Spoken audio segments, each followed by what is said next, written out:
I just got a call from my kid's lunch service at school telling me that my youngest, who just turned 6, is wearing ear defenders and that it was distracting the other kids.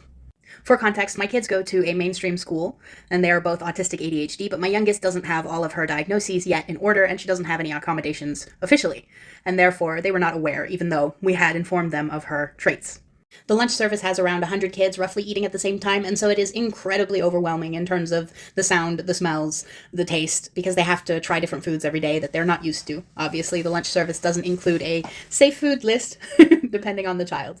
So my daughter brought her ear defenders this morning because she said, it's really loud and I'd like to wear my ear defenders. And I said, yeah, that's fine, not knowing that it would somehow become an issue. Now, of course, when they called, I reminded them of her sensory sensitivities and that it is very loud in that room for her, and that is why she brought her ear defenders. It is not a fashion accessory or something to get attention. She just needs them so that she doesn't get so overwhelmed with the environment. And they said, oh, okay, you'll need to talk to the responsible person. Now, I have no problem calling their manager. I'm very well known at this school by now.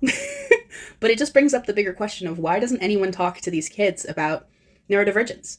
It means they're not used to seeing autistic or ADHD kids at school. It means they're not used to seeing ear defenders, even though they look just like headphones, albeit a little bit more colorful, maybe. It reminds me that there's a lot more education to be done in schools so that other kids don't stare at the kid with the ear defenders or think that they are the strange one or feel distracted by it. Just had to share this one. Thanks, guys.